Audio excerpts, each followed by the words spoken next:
your customers, they're just crappy people. Welcome to the Jared Williams Show.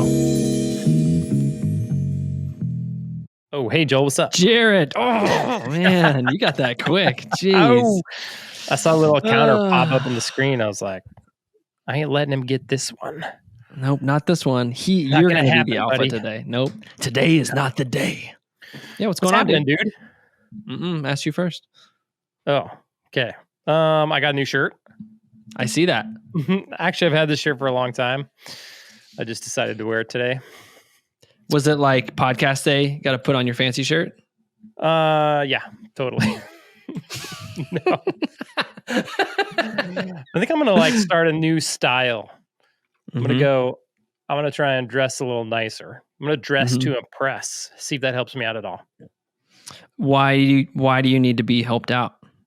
I mean, I don't really need to be helped out, but I think when you go get around other people who are dressed to impress and you are underdressed, I don't know that it helps you out. I just feel a little out of place sometimes, when you go places, people are dressed to impress. Especially because I'll have my Vans shoes, my Vans shirt, my Vans hat. Right. Yeah. I either need to go way the other end and just be own my total Vans, skateboard, maybe get some more tattoos, or I need to dress a little nicer. One of the two. I think the dressing nicer is easier to do, quicker. Yeah. I think as you get older, you need to start caring more about the way you look because you don't have your youth, Yeah, it's kind of and also because you're going to be around people who are going to think about you differently depending on how you dress. Yeah, that older generation cares more about that stuff. Yeah. Sure. Yeah, and it definitely it can definitely set a tone depending on how you're dressed. I like Jordan Peterson a lot, and that guy's always wearing a suit, and he does it very intentionally. Yes. Because he's I present myself in a certain way because that's how I want to be perceived. I want to be perceived professionally in this way, so I always wear a 3-piece suit, whether or not he wants to or not. And I remember listening to him talk about how it was sort of a big deal where he went and spent a bunch of money on 5 suits, and he was like, "This is ridiculous. I can't believe I'm doing this." Yep. But he's demonstrating something to his audience that's important. Yep. He's demonstrating an idea that's important. So I think there's definitely something to that. It just takes... Yeah, I think I tried to dress nice. There was a week where I was like, Ayla, I'm going to buy me some nice clothes because she knows the brands. And I'm going to try to dress nice. I think I lasted a week. And then I was like, this is kind of uncomfortable. I was having my shirt tucked in and wearing these pants and all that kind of stuff. I'm going for skater nice. Skater nice? Yeah. So where were you where you're like, man, I am underdressed, that you felt like you would have been more received if you were more dressed? I think it's anywhere you go, other than the skate shop or the surf shop, but even the surf shop, you go in there dressed nice. I don't know. You just feel good about yourself. But even going to church, last time we talked about going to church, talking to people, introducing yourself to new people. And I think if you can dress to impress and have a better presentation of yourself, it's going to go a long ways in that initial impression. Gotcha. Did you go and talk? Did you talk to anybody at church? So I was actually in Palm Coast for church this last weekend. We went to church with some old friends of mine. And I talked to a lot of people. Did you did you intentionally do it though? You're I'm going to go talk to these people, or was it just came about that way? It came about that way a little more naturally than when I'm normally at church, because I was with somebody who knows a lot of people in church. Sure. But I didn't put on my RBF or anything. Yeah, cool. You're like, hi, I'm Jared. Hey, hi. How's it going? Yeah. Nice. But there were some cool people at that church. I actually met some cool people. Yeah, cool. Doing some cool stuff. Yeah. It's pretty fun. What do they do? What kind of cool stuff are they doing? So at his church in particular, there's a bunch of people that came over from South Africa. So there's 5 or 6 people that are, 2 or 3 of them are, I don't know, leaders in the church. I don't know what they do. They're involved in some fashion.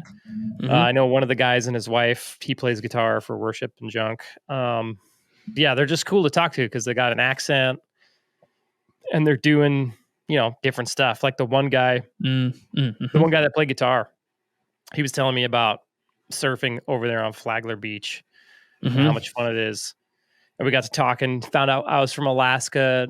And he was like, dude, do you miss it up there? And I was like, no, not really. And he goes, nothing? You don't even miss the snowboarding?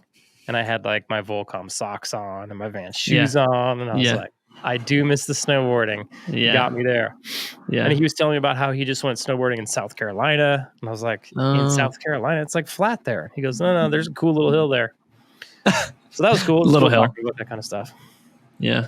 Did it inspire you or give you any ideas of, anything? It inspired me to go to South Carolina and check out the snowboarding. That's the snowboarding hill. Mm-hmm. Yeah. That'd be cool. Yeah. Yeah, that's not too far away. That's a lot, probably closer than, that's probably your closest spot, yeah?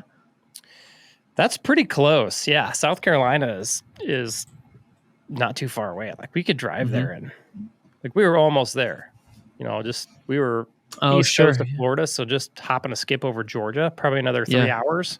Yeah. Don't quote me on that, but I think we probably would have been there pretty quick. Mm-hmm. So I bet we could get there 7-hour drive from where we're at. Mm-hmm. Which would be pretty cool.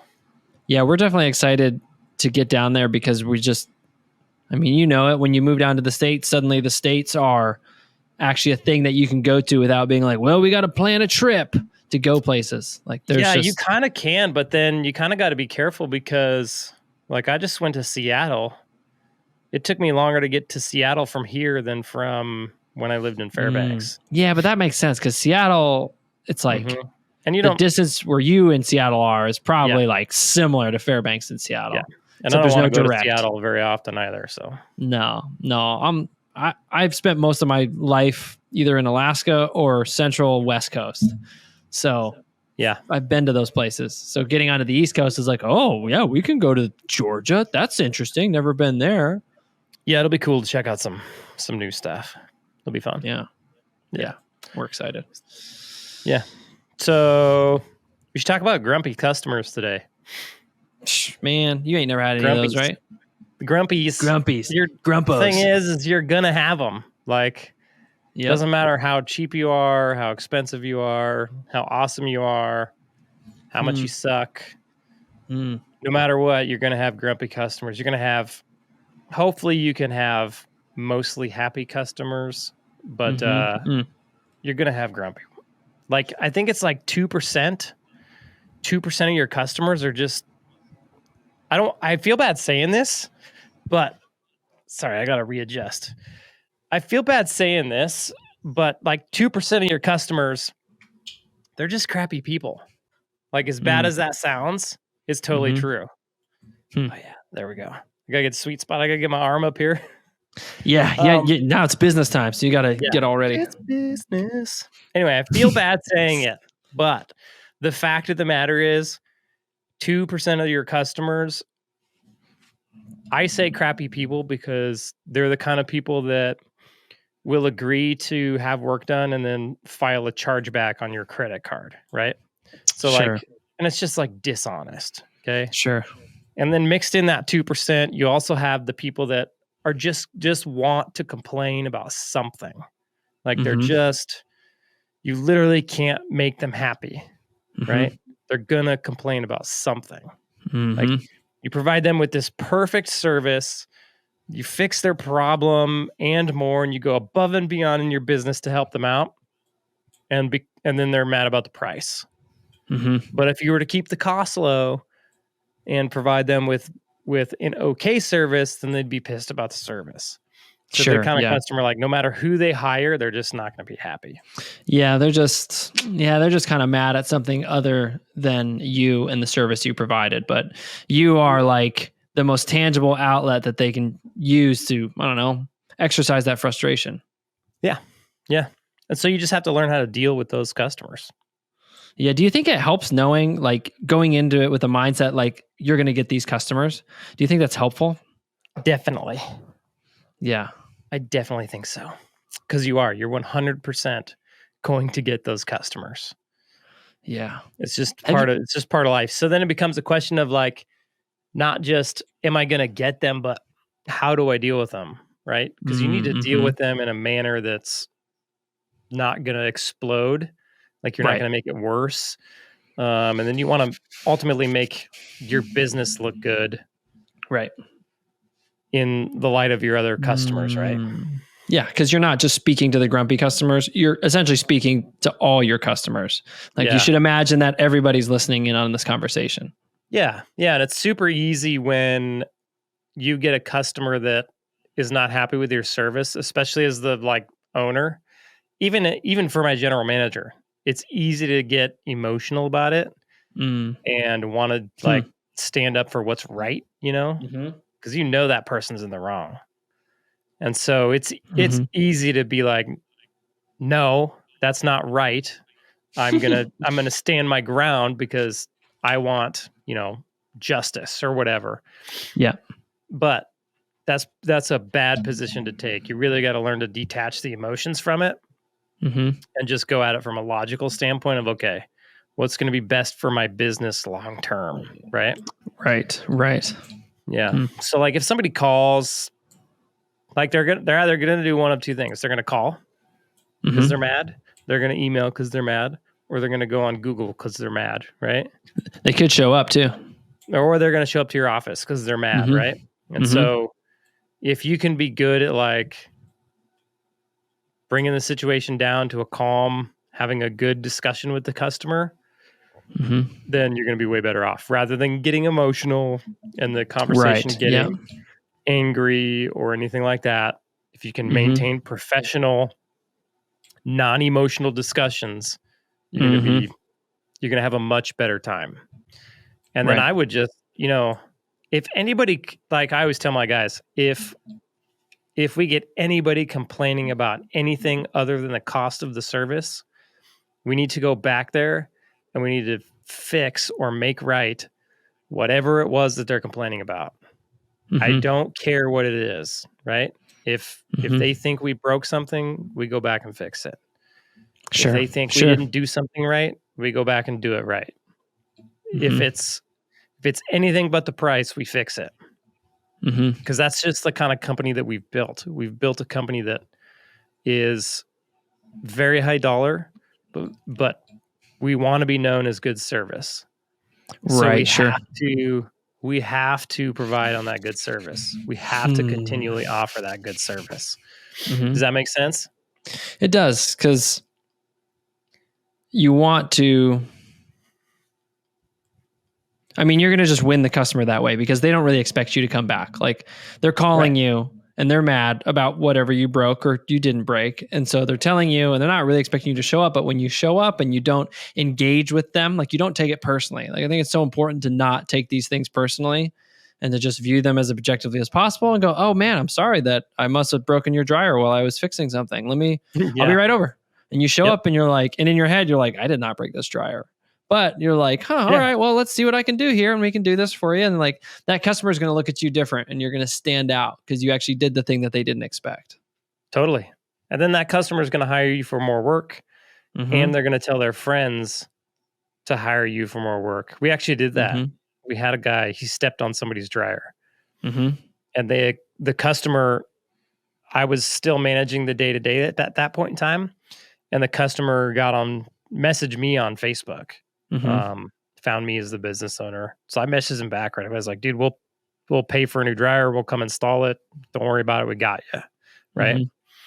He ended up just wanting money off his bill. It was just a little dent. He didn't care that much about it. So I took the cost of the whole cost of the dryer off of his bill. That guy has since hired us for thousands of dollars worth of work. And his neighbors have hired us for thousands of dollars worth of work. Oh yeah. And it's been well worth I think it was $680 that I gave him off of his bill for the dryer.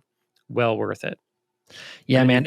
You've got a customer for life, right? It's those little things that like really, like just those little touches that can really win you people for a long time and cement their loyalty. Right. Yeah. Yeah. Do you ever, go ahead. Do you ever feel like there's a moment though, where maybe you're being taken advantage of? Maybe. I would rather err on the side of being taken advantage of than err on the side of not fixing something. Yeah. Because your reputation is so important. Yes. Yeah.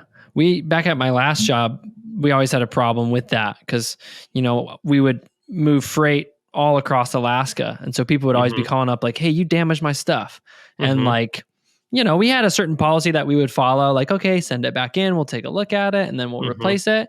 And before I sort of took over management of this area, everybody was very much like, no, we didn't do that. You're wrong. And there was always like this like back and forth bicker and like who was right and who was wrong. And it's just, it wasn't good because then suddenly the customer is the enemy. So whenever the customer calls, you're like, oh, the enemy's calling. I better prep myself for a battle. And then, which is the wrong, like that should never be it. The customer is never the enemy. The customer is the necessary person that you need to survive. And so you have to treat them that way. And so, yeah, there's people would call and be like, hey man, you broke my thing. And I'd be like, oh, or like a lot of it was like, hey, all my groceries are bad. Like, oh, okay, well, send them back in. So they'd send them in and then it'd be like $400 worth of groceries. And we'd be like, huh, all right. Your groceries are on the way, dude. Sorry about that. And they're like, oh, hey man, well, I really appreciate that. Like, thanks for doing that so quick. I'm like, yeah, man, anytime. Like, I just make sure I want you and your family fed, like I want you and your plumbing to work. So I'm just going to do it. And like, it's amazing how people are like, huh, well, yeah, the other guys, they didn't do any of that for me. And you're like, oh, that's weird. I want you to have like the life that you want. And I'm here facilitating that experience. So, and then the relationship just gets better. Yeah, then you can go charge more, right, for that service, for that same service, just because you're willing to do that one thing. Right? And it takes the pressure off your workers to like, again, like viewing in customer service, it's so easy to view the customer as the enemy. It really is. Because they're the one who you have to make happy. And if they're not happy, they're going to let you know. And some of them are very, not super nice when they do that. So it's easy to turn them into the enemy. But when you sort of have that customer service context and culture where you will help out the customer, it's easier to view them not as the enemy because you're like, oh man, I'm going to help you out and I'm going to fix your stuff. It's going to be cool. Yeah, I agree. You should I think every plumbing business should probably develop the culture within their guys of like, whatever it takes to make the customer happy, no matter what. Like, I don't care. As long as it's not giving the plumbing away for free, even if we have to go down to giving the plumbing away at cost, like whatever it takes to make that customer happy outside of giving it away for free, right? As long as we cover our cost, 100%. Make that customer happy. Take out their trash for them. Go the extra mile for them. If they complain about something, fix it for them, especially if they've already paid you for something, right? Just go fix it. We'll include it in the cost of doing business. And then we can have that culture, right, of taking care of the customer. Otherwise, like you said, customer becomes the enemy. How much time do you think you waste when the customer becomes the enemy? Dude, so much time. Back and forth with the customer. And not only... What is the cost of that? And not even arguing back and forth, like with the time it takes to do that. But then when you hang up that call, you then go tell your coworker about it and your coworker tells the other coworker about it. And it just becomes this like ordeal. And then suddenly, whenever I'm talking with a coworker and work comes up, we start complaining about this customer or this customer, which is like the worst thing you can have in any customer service environment, because you will then begin to show those tendencies to the customers, whether you like it or not. Like that contempt will creep in. And then, dude, now you're just a crappy customer service person. Before, even though you didn't even know you were getting there, you suddenly became that. Yeah, that's true. That's actually a really good point. 100%. Yeah, I mean, I'd always have to tell everybody that I worked with to just like really guard against it, because in our environment, customers, they would complain about everything, the price and everything else. And sometimes they'd just be downright rude and just not very kind humans. And so I had to really tell everybody, like, press in the value, like, dude, it doesn't matter what kind of day they're having, who they are. If you need to like take this beating from them, that's okay. Go for it. Like, I do it all the time. Not a big deal to me. I don't care. Like, I'm just here working. If I need to like take this verbal abuse from this person, be like, oh yeah, okay, yeah, I hear what you're saying. I don't know if we did that, but I hear what you're saying. That sounds bad. What can I do for you? What can I do to make this right? And more often than not, they're like, nothing. I just needed to get that off my chest. I'm like, great. Well, let me do something for you anyway. Like, here's like a gift certificate or something, or like, let me give you some pounds off next time or something. I found it's really satisfying to turn like a grumpy customer into a happy customer. Heck yeah. Because after that, like you win that person for a long time. Yeah. So did you ever find did you ever have people worry about, people catching on per se? And then, Yeah. and then like, and then it becomes this regular thing where the customers they now know that, oh, now Wright's Air. I just tell them the Yeah. eggs are broken. They ship me new eggs. So Yeah. I'm just going to call them once a week and be like, hey, you broke 3 dozen eggs or however many Yeah. eggs they eat Yeah. that week. Yeah. And then Yeah. get free eggs that way. Cause We that has never crossed my mind, because Yeah. I believe in the goodness of humanity, maybe to a Mhm. fault. Mhm. But I believe that everybody's deep inside them a good person. Mhm. But so when I brought my general manager on and I was like, okay, this is how we deal with grumpy customers, he was Yeah. like, wait a second. All right, isn't everybody just going to catch on that they call and so we give them a discount and then everybody's going to want a discount? I'm like, they're going to catch on after this podcast. I'm like, yeah, I'm like, I don't know. I've never thought of that before. But, Interesting. ever, right? Yeah. So what do you think about that? Do you think Yeah. customers are going to catch on? Well, we'd always have that conversation because again, people would be like, Joel, so-and-so called and they said they broke this, but I don't think we broke it, blah, blah, blah. And I'm like, well, what did we break? Well, we broke, we froze their this and we got to replace their eggs. I was like, how much does that cost? Like, what, $30? I'm like, oh, Yeah. we'll just go replace it. And they're like, okay, but what if they do? And then what we would do is I'd have people who would they'd watch and they'd be like, okay, so this person's calling again. It is the 4th time this month that we broke their eggs. Let's figure out if we actually did break their eggs. And so I'd go around and I'd do all my due diligence and I'd come back and I'd call them like, ma'am, so we broke your eggs again. It seems like, so I'm going to replace your eggs again, but we're going to try really, really hard. And next time we're not going to replace your eggs. So we just kind of would watch because always weary of that person who might be taking advantage. Cause it has happened to us before at Wrights. Yeah. Where people would sort of get wise, but not as many as you would think. Yeah. It would always be the minority. To give the listeners context, and I don't want to talk down the customers at Wrights, but if there was a customer that was going to do that, your customers were probably the ones that would do that, right? Yes. Less so than your typical high-end plumbing business customer. Yeah. And it was pretty, we'll call it was low ticket sales, right? So the things that would be where you would get taken advantage of were anywhere from $15 to $200. And so we were very liberal. There was even a time where I remember having a conversation where it's just man, I think they're doing it. I'd be like, well, what is it again? What's eggs? Well, all right, send us some eggs. I don't care. Dude, it's $10. Yeah. We're fine. Yeah. And really at the end of the day, that person receiving those eggs is going to be more meaningful to them than the $10 for the company, right? That's nothing for the company. Right. Yep. Yeah. So for a plumbing business, we'll have people call our company. We'll have charged them, anywhere from $500 to $2,000, and they call in grumpy and complaining and want money off their bill. And usually we send it to the general manager, and then he just has a conversation with them. What do you want? If we, I can take 10% off. Will that make you happy?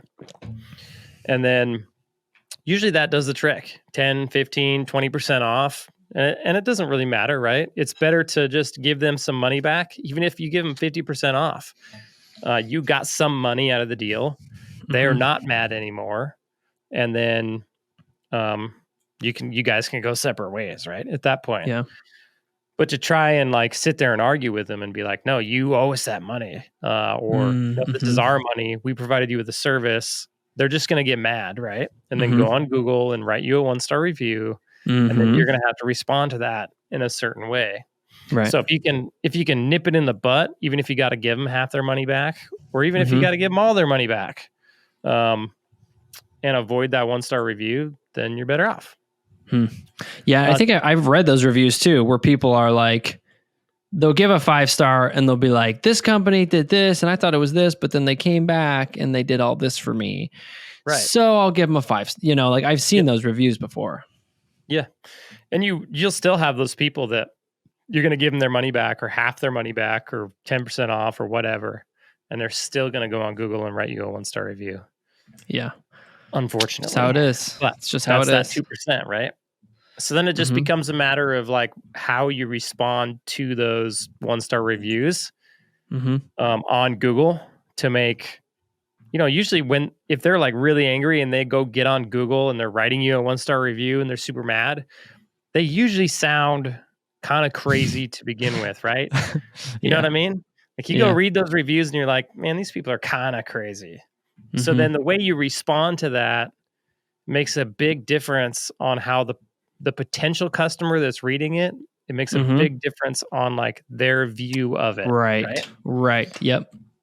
So you can respond in a way that shows the value that you do offer, because usually the 1-star review is going to be about price, because anything else you're going to go above and beyond to fix. So you can go through and be like, hey, we offer these value points, same day service. We'll have a technician at your home same day. We only hire qualified licensed technicians. We always are available to answer your phone.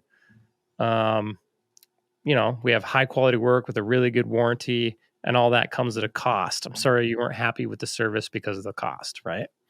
So you can like highlight all the really good things about your company, and it almost makes the other person seem a little crazy. Because you're complaining about the cost, and it makes the reader go, okay, they didn't quite understand the value of what they were paying for. Yeah. And that's definitely, and I think it's good, like, because I've read your reviews and I've read tons of reviews, and the ones or responses to reviews, I should say, and the ones that do the best are the ones that read very templated. Like they're still obviously written with all the right things in there, but the ones that read the worst is when I can tell there was somebody in the company who was like, listen, this is what I think about this. And I read those and I'm like, no, don't do this. It just looks bad on your company. Yeah. Well, it looks reactive, because it is. It's an emotional reaction to an unexpected event, an unjust event that very well could have been unjust, but it doesn't matter. Yeah. Because like that response to that 1-star review is almost a little free marketing. It's not free because you have to take the time to do it, but it's an opportunity for you to market your company. And just as you say, and it's so wise.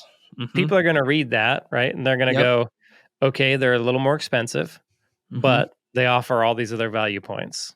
And so a customer who's attracted to that, who wants same day service, good quality, good warranty, nice technicians, licensed people, they're still going to want to hire you, even though they're going to know that you're more expensive than the other guys. Yep. Because they value those things. And that's a good customer. So just by responding accordingly or responding properly, you've just actually gained yourself a customer with a 1-star review. Yep. Very true. Happens all the time. And it's because like when we search, like this is how I search for, like if I'm trying to find a restaurant or something or a service, I'm going to go look at 5 stars. I'm going to read a couple of their highest reviews and then immediately filter it to their lowest and then read their lowest because I want to see, because I want to see like what's really good about them. But then what do people say that's really bad? Because within those two perspectives, you're probably going to get the truth. The middle of the road, who cares about the 2s to 4, right? That doesn't mean anything to me. But in the 1s, you'll be able to see the business owner's response. And then you can see that. And you can see that in the 5s too. And then you can sort of actually gauge the quality of this company.